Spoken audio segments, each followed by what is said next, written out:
People used to treat me like I was nothing, an insignificant shadow flitting through the bright world of first class. My name is Selena Carter, and I was just a 16-year-old girl trying to sketch my way through the skies on a Meridian Air flight to London. With my father as the CEO of the airline, the irony of my situation was hard to ignore. I belonged to a world that still struggled to see me. I settled into my seat, my charcoal-smudged fingers deftly maneuvered the pencil.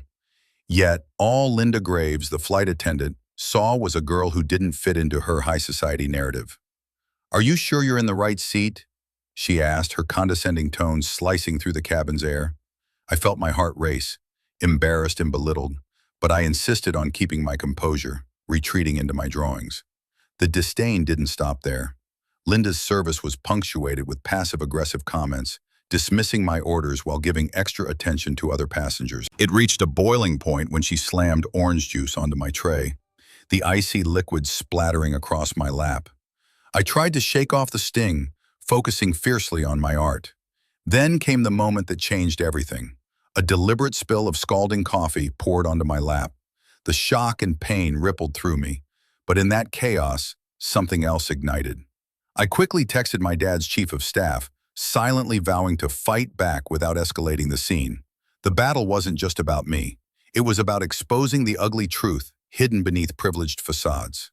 Linda's arrogance led her to file a false report, completely unaware that I was not just another passenger. When the executives learned of my identity, the tide turned, and her reckoning began. Facing termination and humiliation, she was left to face the consequences of her ignorance. As we flew home, my father and I found a new understanding, discussing how to foster change within Meridian Air. I learned that my voice mattered and that standing up against injustice is a fundamental right, not a privilege. Let's engage in this dialogue together. How would you respond if you were in my shoes? Can I help you? Linda Graves, the flight attendant, stood over Selena with arms crossed, her voice dripping with condescension. Selena looked up from her sketchbook, her heart racing. Just drawing," she mumbled, trying to focus on the smooth lines of her pencil. Linda's eyes narrowed. "Is someone like you really supposed to be up here?" The disdain in her tone cut deeper than Selena expected. Despite her dad's advice to stay calm, the words stung. "I belong here just as much as anyone," Selena replied softly, then turned back to her art. The rest of the flight felt like a game of avoidance. Linda blatantly ignored her while warmly chatting with the passengers around her. When she finally tossed a glass of orange juice onto Selena's tray, slamming it down like a statement, the drink splashed. "Watch it," Selena protested, trying to wipe sticky juice from her sketch. Linda smirked. "Sorry, didn't see you there." Late into the flight, Linda approached with a steaming cup of coffee, her expression tight. "Refill?" "No, thank you," Selena answered, trying to maintain her composure. Without warning, Linda tilted the cup, hot coffee spilling all over her lap. "Oops." Linda sneered, feigning surprise. Selena gasped, the searing heat catching her off guard. "What the hell?" Until Dr. Elias Stone, sitting nearby, rushed over. "This is unacceptable." Banker's Inda laughed, brushing off the commotion. Selena, trembling, texted her father's chief of staff. "Need you to handle this now." Deepest, past settled, Linda filed a false report, her arrogance blinding her to the truth. But when the executives discovered Selena's identity, CEO's daughter, everything shifted. "Take Linda Graves, you're terminated," the head of operations stated flatly. Weeks later, Selena and her father sat together on a different flight. "We will fix this," he promised. "No more discrimination." With a resolute nod, Selena took a deep breath. "Let's make sure it never happens again." Selena Carter sat in her first-class seat, surrounded by luxury that felt foreign to her. The young artist focused on her sketchbook, creating a small world where she felt in control, unlike the one around her. Discomfort lingered like a shadow, especially with the weight of her father's status hanging over her, CEO of Meridian Air. It should have been a dream. Yet here she was, an outsider in her own domain, often questioned and scrutinized.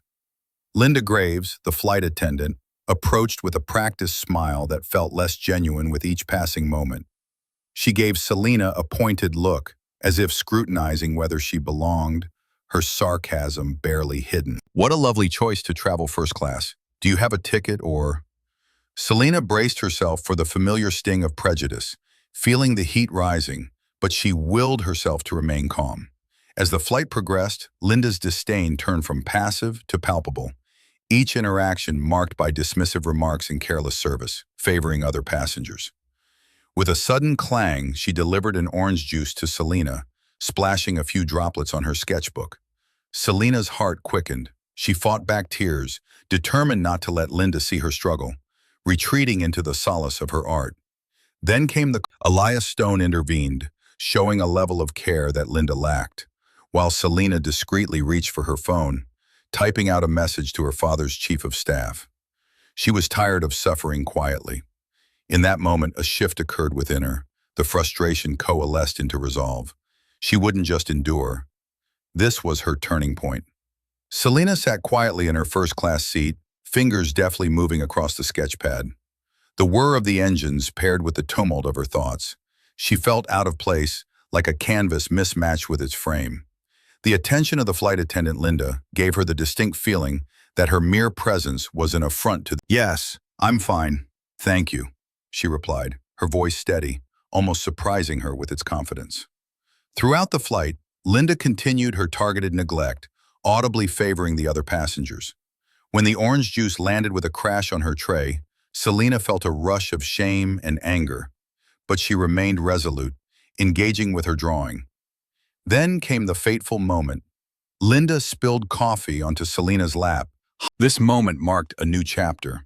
She was no longer a passive observer. With self-assuredness, she nodded, ready to reclaim her narrative from the shadows that had lingered for too long. Selena Carter sat in the plush confines of first class, a world painted with luxury that felt foreign to her. She sketched quietly, her pencil tracing the contours of a world that often overlooked her. She was only 16, the daughter of the airline's CEO. Each action built tension, Selena's heart racing, yet her resolve remained. Her father had once said that fighting back could take many forms. Then came the moment that ignited the storm.